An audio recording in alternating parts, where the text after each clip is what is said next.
Muy buena noche, bienvenido de nuevo a su programa Acción Positiva. Gracias por estarnos acompañando nuevamente en este espacio que lo que busca es construir todo el tiempo Guatemala.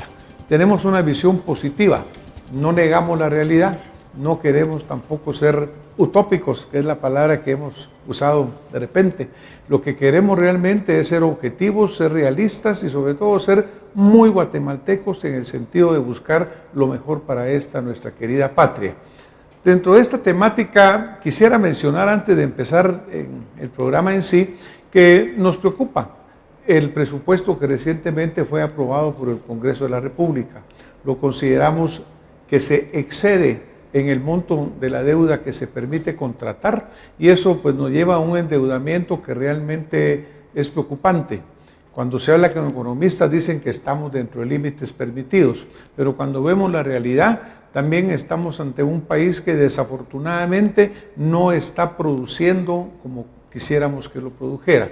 Entonces la deuda muy alta nos pone ante situaciones que pueden ser delicadas, sobre todo si no existe transparencia, buen manejo, si no existe rendición de cuentas adecuadas.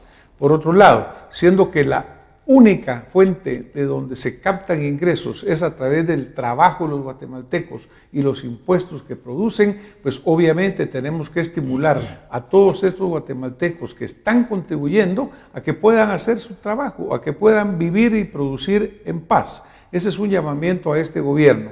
No perdamos la realidad, sepamos de que necesitamos producir para captar impuestos. Y tenemos que reducir el endeudamiento para que Guatemala no esté dentro de pocos años verdaderamente complicada ante deudas enormes que no pueden pagarse.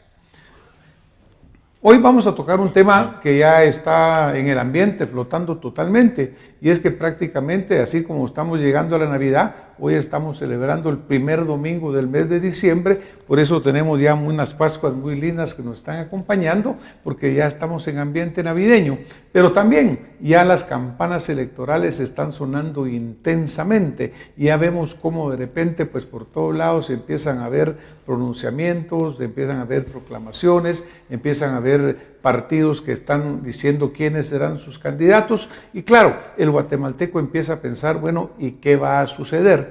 Para tocar un tema muy interesante sobre esta materia, pues hoy me he permitido invitar al licenciado Eric Castillo. Licenciado Castillo, bienvenido a su programa Acción Positiva. Muchas gracias, doctor. Muy buenas noches. El licenciado Castillo es una persona a quien conozco de hace mucho tiempo, es un abogado constitucionalista y es sobre todo un buen ciudadano a quien me gusta leer mucho lo que comunica porque pues lo hace con mucha información, con mucho sustento y sobre todo con mucho sentimiento patriótico.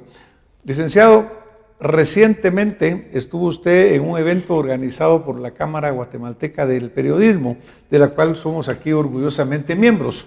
En ese foro, que fue muy interesante, hubo destacados profesionales, se tocaron varios temas y vemos que usted tocó uno que los guatemaltecos nos preguntan mucho y se habla sobre la idoneidad de los candidatos que se van a presentar a los cargos de elección popular. Y no hablamos al cargo porque no es solo de presidente o vicepresidente, son todos los cargos que van a ser electos en este próximo proceso. Entonces, muchos guatemaltecos, y la pregunta que se dio en el pasado evento electoral y que ahora vuelve a surgir, es eso que usted exactamente tocó en este foro, la idoneidad. Para empezar, ¿de qué estamos hablando cuando hablamos de que un candidato sea idóneo o no sea idóneo, licenciado? Bueno, muchas gracias, doctor, por estar en este programa tan importante de Acción Positiva. Realmente es importante en vísperas al proceso electoral que estamos ya próximos a una convocatoria, evaluar y examinar todos esos aspectos respecto a los cuales ya se ha pronunciado el Tribunal Constitucional Guatemalteco como lo es la Corte de Constitucionalidad. Cuando hablamos de la idoneidad, de la capacidad y honradez, nos referimos a los 3 requisitos exigidos por el artículo 113 de la Constitución Política de la República de Guatemala, con base en los cuales debe de cumplir todo ciudadano que aspire a ocupar un cargo público. La interpretación obviamente está plasmada en fallos y no solamente me referiré a la idoneidad, o sea, a lo adecuado que resulta un ciudadano para un cargo, sino también a la capacidad y a la honradez. Estos tres elementos tienen que ser examinados en su conjunto. En este caso, por quien, con base en la Constitución, le corresponde como máxima autoridad electoral decidir la inscripción de un ciudadano que aspira a optar a un cargo de la naturaleza que considere. Por ejemplo, el director general de Registro de Ciudadanos es la entidad adecuada con base en la ley electoral que califica y va a determinar si efectivamente se inscribe, en este caso, a un aspirante a un cargo público. Estos aspectos han generado mucha discusión, tomando en consideración que en eventos electorales anteriores su discusión ha sido elevada a los tribunales constitucionales, a tal grado que le ha correspondido a la Corte de Constitucionalidad manifestar de que el análisis de la idoneidad, de la honradez y de la capacidad que en su conjunto debe realizarse implica una serie de aspectos que deben de determinarse, aunque son de subjetiva apreciación, deben de demostrarse. Se habla, por ejemplo, de la constancia de inexistencia de reclamación de cargos que expide la Contraloría General de Cuentas, y esto, como bien es de su conocimiento y de todos los ciudadanos, ha generado que si no se le expide de tal manera que no contenga el señalamiento de una denuncia, el ciudadano prácticamente tiene la imposibilidad de inscribirse en el registro, en este caso de ciudadanos, toda vez que se considera que es una persona que no cumple con los requisitos del artículo 113 en su conjunto.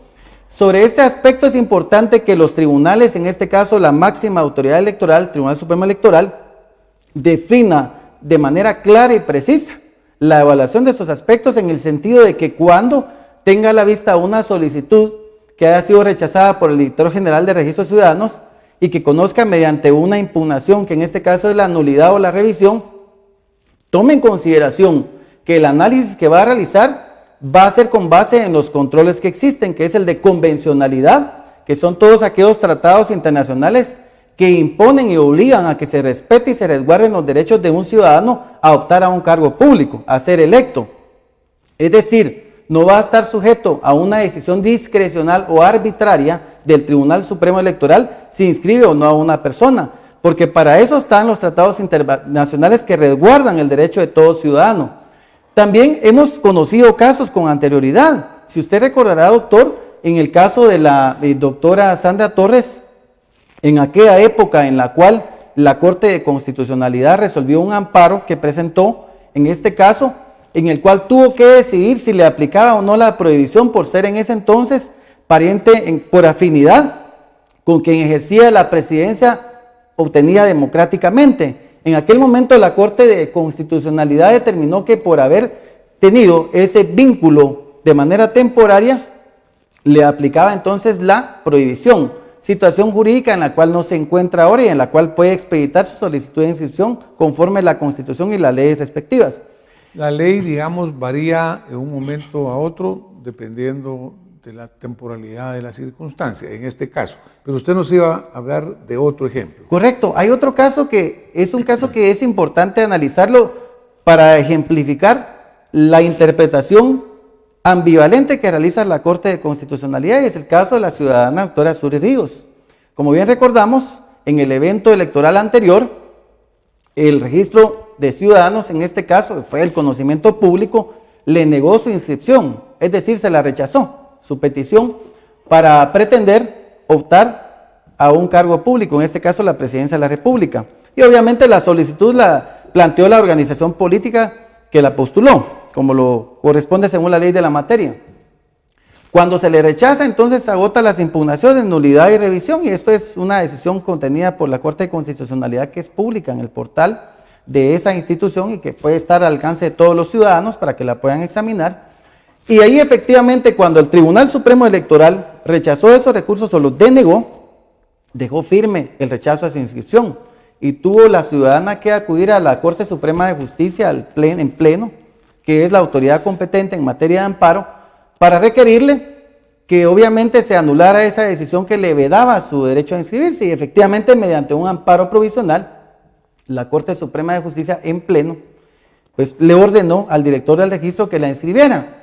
Y así fue como participó en el evento electoral anterior, no obstante que no fue de las ganadoras, y entonces ya no participó en la segunda vuelta como coloquialmente le denominamos. Pero no participó, pues, porque los votos no la llevaron a esta segunda vuelta.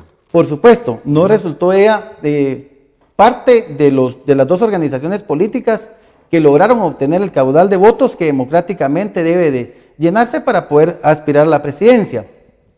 Sin embargo, acá hay algo importante, porque una organización política impugnó y apeló a aquel amparo provisional, incluso la sentencia en su caso que dio o dictó la Corte Suprema de Justicia.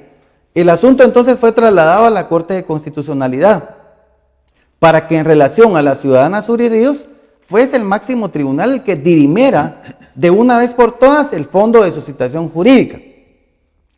Fue hasta el año recién pasado, 2017, que la Corte de Constitucionalidad dictó sentencia en el caso particular de la ciudadana en mención, y la Corte tuvo una particularidad de argumentación al indicar que efectivamente por haber superado ella ya esa participación, que era el reclamo que tenía de impedimento a hacerlo, que ya no había materia sobre la cual resolver.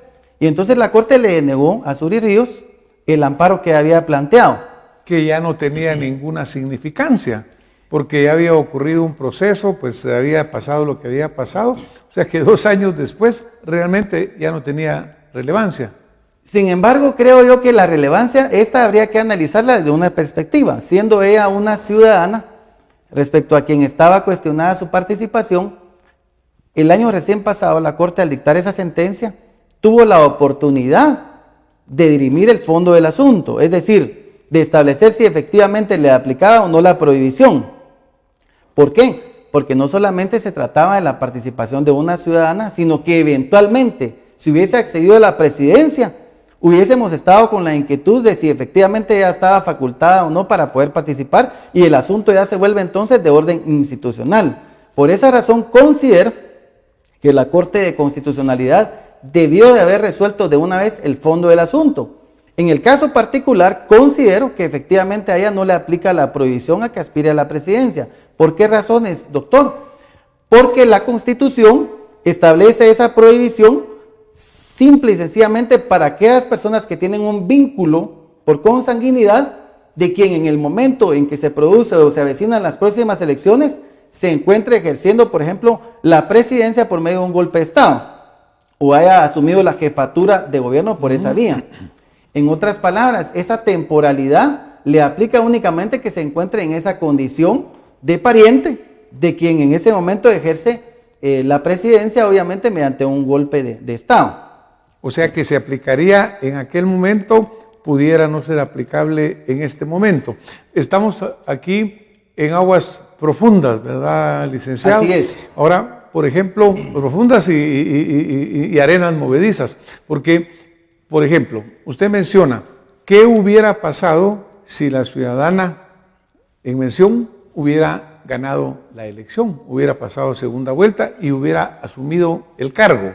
Pues hubiera habido una inestabilidad, hubiera habido una irregularidad. Pensemos que hubiera sucedido, que hubiera ganado. ¿Qué hubiera sucedido? En este caso, creo que la Corte de Constitucionalidad estaba obligada a resolver el planteamiento que le formuló mediante amparo, en donde objetaba al Tribunal Supremo Electoral que le había denegado la inscripción, pero que mantenía su participación por medio de un amparo provisional, que la respuesta que esperaba era mediante una sentencia definitiva de la Corte que le otorgara el amparo o no. Si en ese momento ella entonces es declarada electa, la Corte hubiese tenido la obligación de poder de una vez dirimir su situación y decir efectivamente ella por un lado sí puede participar o no puede participar y dar los argumentos. Pero hubiera sido ya un poco como que a posteriori. Ahora, ¿no existe en la ley unos plazos o términos en la cual deban de resolverse estos amparos? Pues, porque obviamente entiendo que son 30 días o 40 días, no sé exactamente el término, pero estamos hablando de 2 años después. Y es que eso llama la atención porque nuestro sistema de justicia lamentablemente no es pronta y cumplida. La naturaleza de un amparo es que sea inmediata, que dé certeza jurídica, efectivamente ante una violación o supuesta violación o amenaza de vulneración a derechos constitucionales, en este caso el ejercicio de un derecho constitucional de carácter político. Es importante hacer relación que la Corte lo está resolviendo años posteriores al planteamiento. Pero obviamente también ese lapso transcurrió ante el Tribunal de Amparo de primer grado, que fue la Corte Suprema de Justicia, para hablar con objetividad. Considero que la Corte tuvo la oportunidad en el 2017 de una vez de resolver el fondo del asunto. Reitero, mi opinión personal es que a la ciudadana Suri Ríos no le aplica esa prohibición definitivamente porque se deben de interpretar la existencia de aquellos principios internacionales como el pro hominem, que la Corte Interamericana de Derechos Humanos ha invocado que se debe de aplicar por parte de todos los tribunales constitucionales o los jueces que sean parte de la jurisdicción que tenemos con la CIDH, como coloquialmente le decimos. Es importante también considerar, doctor, que a la Corte de Constitucionalidad, al no haber resuelto en definitiva el tema anterior de la ciudadana en mención, está sometiendo nuevamente ante la eventual participación en estos procesos que se avecinan, sometiendo a un desgaste institucional innecesario a los órganos de poder del país. Claro, porque va a volver a repetir probablemente la misma historia. Correcto. Existe la posibilidad de que se repita la misma historia precisamente porque se trata de quienes integran actualmente el Tribunal Supremo Electoral, son las mismas personas. Entonces, considerar que van a variar de criterio, pues es una cuestión que está por verse, pero considero que no solamente respecto a la ciudadana, sino respecto a todos los ciudadanos guatemaltecos, el Tribunal Supremo Electoral tiene que actuar con objetividad al calificar y examinar las solicitudes del ciudadano que pretende aspirar a un cargo público y no resolverle con discrecionalidad y menos aún en forma arbitraria. Por ejemplo, licenciado, estamos hablando acá de estos ejemplos que usted nos pone, son dos personajes conocidos y conocidos por exactamente pues esos casos en particular. Pero nosotros tenemos mucha pregunta del guatemalteco que dice, mire, es que queremos gentes honestas. ¿Cómo se define la honestidad? Mire, llegué como en finiquito, tengo una prueba, un papel que dice la Contraloría que tengo finiquito. ¿Es suficiente para decir que una persona es honesta? Por otro lado, dice capacidad. ¿Cómo se comprueba objetivamente que una persona es capaz o no? Porque tampoco la ley establece cuáles son esos parámetros que digan capacidad.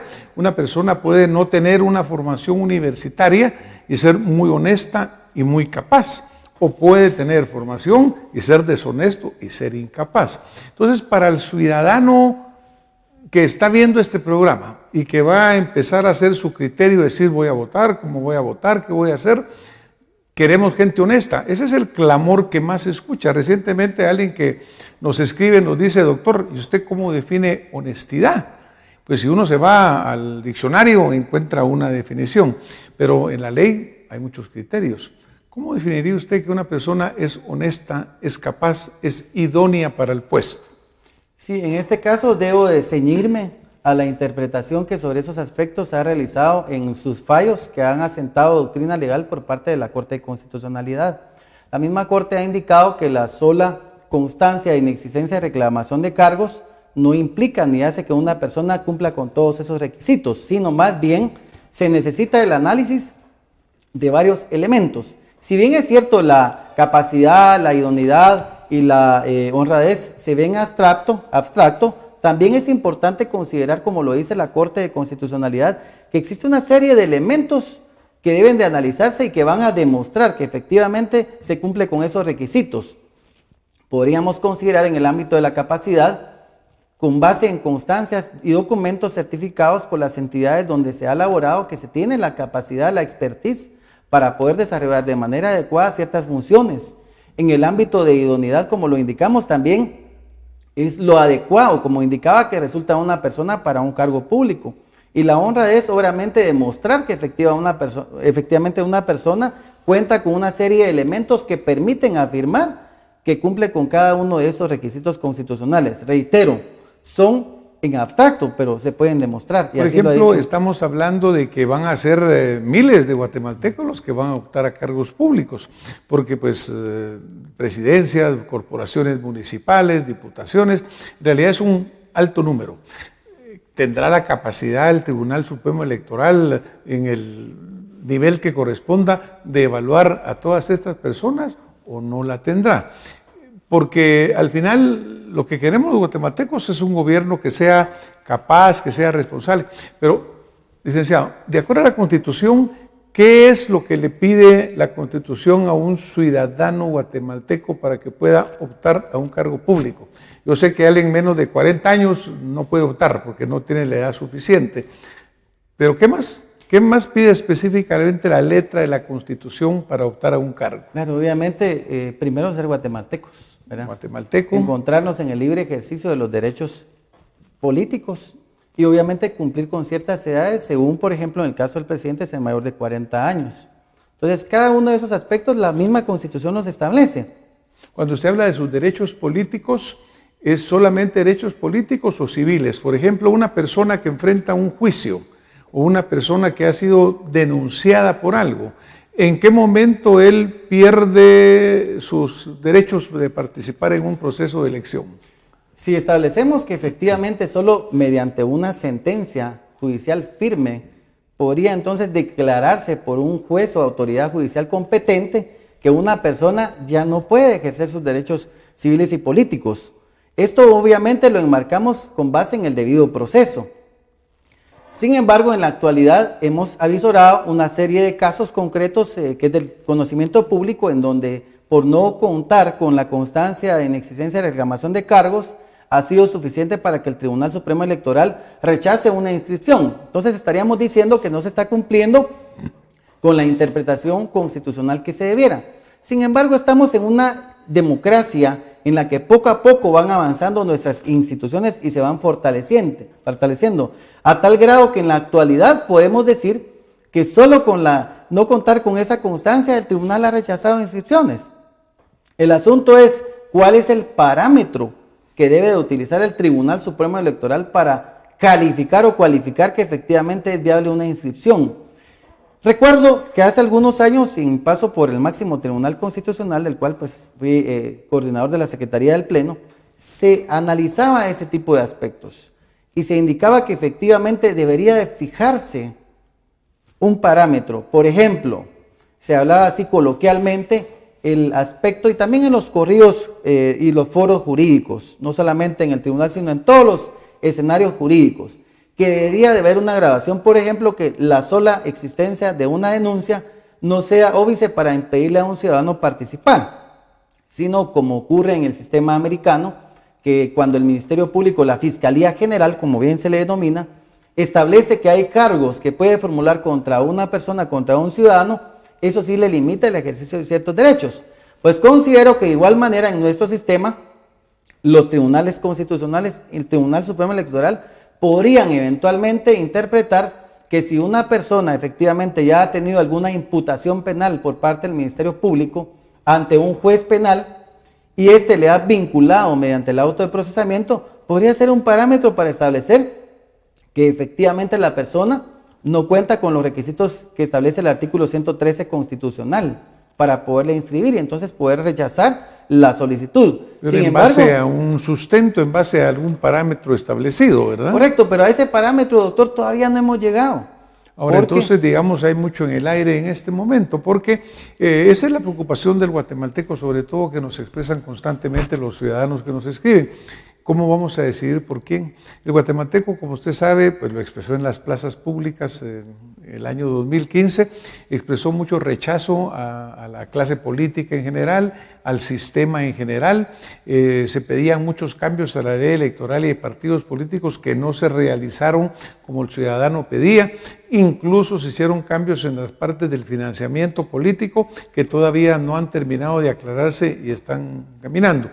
Licenciado, ¿cuál es su principal preocupación a usted como guatemalteco, ciudadano y constitucionalista? En este proceso que viene electoral, ¿cuál sería su principal preocupación? Que efectivamente cada uno de los órganos de poder del Estado asuma la responsabilidad que constitucional y legalmente le corresponde. Es decir, por ejemplo, en el caso del Tribunal Supremo Electoral, que la calificación de las solicitudes que formulen los ciudadanos sea respetado. Primariamente, el derecho que tiene toda persona a poder optar a un cargo público y que no prevalezcan intereses políticos al momento de hacer esa calificación, de tal manera que sea objetiva y no incurra el tribunal en discrecionalidad ni arbitrariedad al momento de establecer si se inscribe o no a un ciudadano para optar a un cargo público en las próximas elecciones. Creo que eso es fundamental porque entonces todo ciudadano va a tener la confianza en los órganos de poder, en este caso en el máximo ente electoral, como lo es el Tribunal Supremo Electoral, confiar la población que efectivamente van a promover su participación y que van a contar con toda la certeza jurídica para poder, dentro del marco democrático, aspirar a un cargo de esa naturaleza. Cuando usted habla, el Tribunal Supremo Electoral, ¿ante quién se apelan las decisiones del Tribunal Supremo Electoral? Pensando que un ciudadano diga, mire, yo realmente no estoy de acuerdo con ello, me voy a la Corte Suprema, me voy a la Corte. ¿Cuál es el camino del ciudadano? Sí, en este caso, si el Tribunal Supremo Electoral emite decisiones que, a decir del ciudadano, le afectan en forma personal y directa, una vez haya votado en el ámbito del proceso electoral los recursos de nulidad y revisión y no encuentra una respuesta de tutela a sus derechos, pues obviamente la única vía es el amparo. Pero siempre y cuando en efecto se trate de una vulneración a un derecho constitucional, que en este caso sería el rechazo al ejercicio de su derecho político a ser electo.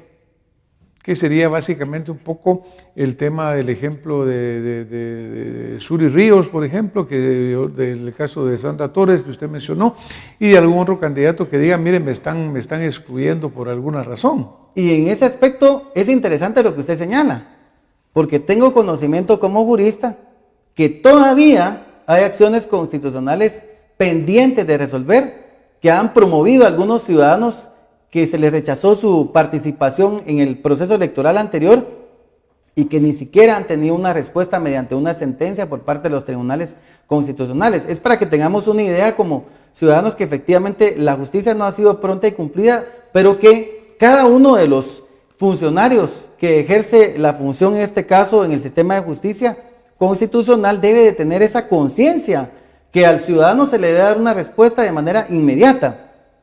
Porque si no resulta inocua o inútil cualquier tutela que se le dé con posterioridad. La respuesta para que sea efectiva tiene que ser inmediata. O sea, como usted bien lo menciona, la ley pronta y cumplida.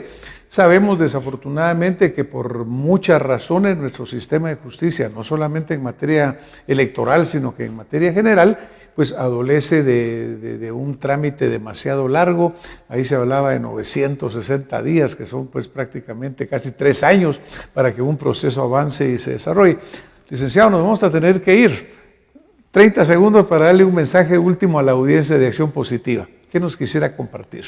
Muy bien, que tengamos la confianza en que efectivamente la institucionalidad es la única para fortalecer el Estado de Derecho guatemalteco, y que esto se promueve únicamente mediante la participación ciudadana en el próximo evento electoral nacional.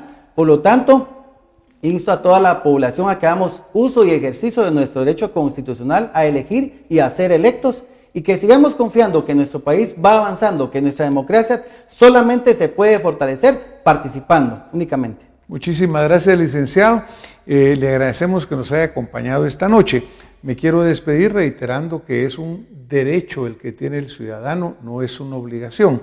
Pareciera que está muy ligada una palabra con la otra, pero el derecho lo tenemos que ejercitar y debemos que ejercitarlo razonadamente, pero como lo dicte nuestra conciencia. Tenemos que votar verdaderamente por aquello de que estemos convencidos que debe de ser nuestro voto. Así será la única forma que Guatemala sea diferente y salgamos de este pasado que ha sido un círculo perverso del cual no hemos logrado salir como nosotros quisiéramos. Muchas gracias por haber estado esta noche con nosotros. Licenciado, muchas gracias y nos vemos el próximo domingo ya en pleno ciclo navideño y con más acción positiva. Buenas noches, muchas gracias.